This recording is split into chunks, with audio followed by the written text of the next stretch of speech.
Gawa po tayo ng flourless banana cakes. So, ito yung ating bida, yung banana. Lakatan po ito at ito po ay sobrang hinog na. Yan, yung maitim-itim-itim na. Pero mas maganda daw yung itim na masyado kasi mas masarap yung banana cake mo. Anyways, malaki kasi ang bananang ito. So, yung tatlo ay isang recipe at since anim ito, so double. So, yeah. So, una sa lahat ay babalatan natin itong bananas at imamash natin.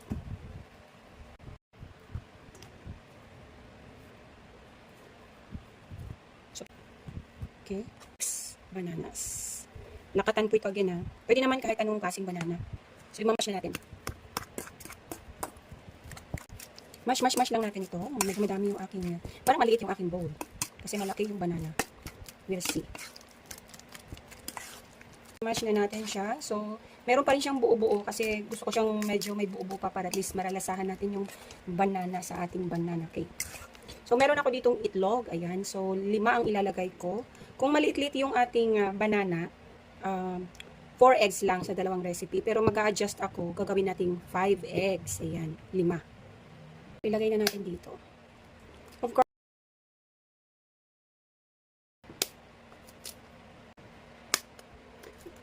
bake guys. Okay.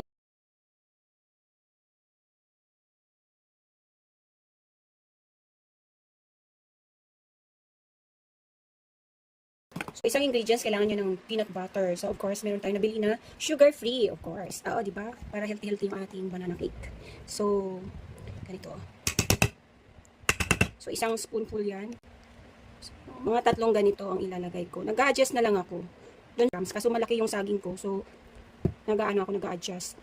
Mga 3 na ganon, na kutsara. Honey natin, yun ang gagamitin instead of table sugar. So, honey. May sugar pa rin to, pero at least less. So, honey. So, 1, 2, around 2.5 tablespoon. Kasi hindi naman to yung tablespoon na sakto sa measuring pag baking. Kutsara lang to, manipis pa oh. So, yan lang. Okay. Mix.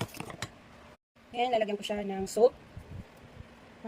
Ganyan, 2 pinch. Okay na. Ko ng cinnamon powder. Actually, wala to dun sa recipe pero gusto kong maglagay kasi mabango ito at magdadagdag ito ng lasa. Yan. Tansya lang. At halo again.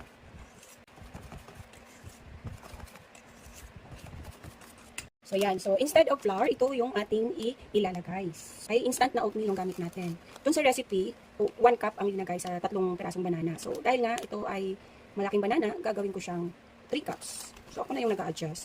Pag marunong ka talaga mag-bake, ikaw na mismo ang kusang mag-a-adjust sa recipe. Pero syempre, pag bago ka pa lang, susundin mo talaga ang nakasaad. So, yan. So, dahil ito ay medyo matigas-tigas na, papalit tayo sa spatula. Cut and fold lang. At before that, lagyan ko muna ng baking soda na mga 2 teaspoon. Ayan. So, yan. Okay na yan. Pangpaalsa. Okay. Then, mix natin. Yung ating spatula na dekada na.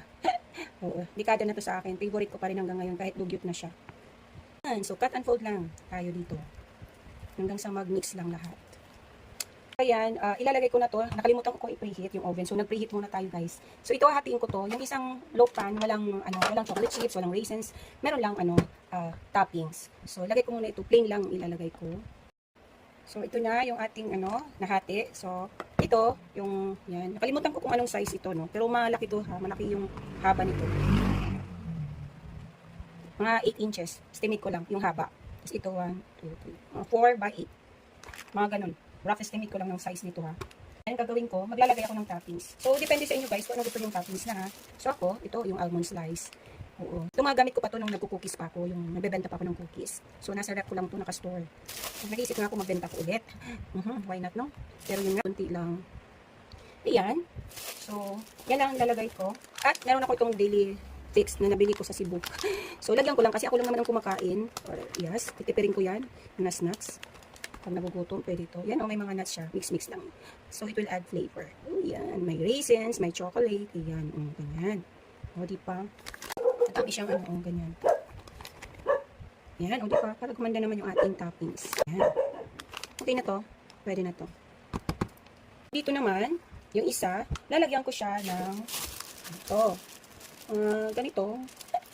So, kayo nang bahala. Kung anong dami yung ilalagay nyo. Meron akong chocolate chips dito. Ayan. Mga ganito din ang dami. At, meron akong raisins. Mga ganito rin dami. Okay, yung ganyan. Wala ha, ano lang yan. Estimate nyo na lang yung dami.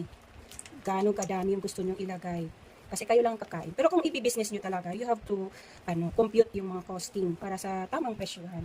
Okay na yan. At ilalagay na natin yung ito.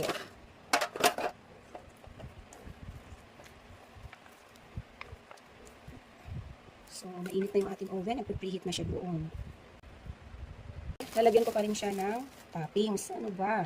Ang dami tayo yung pang toppings. Why not? So, wala nang raisins ha. Yung ano lang. Chocolate lang at saka yung almond slice. Okay. Then, i-bake na natin ito doon sa ating oven. Ganyan natin. So, parang init na.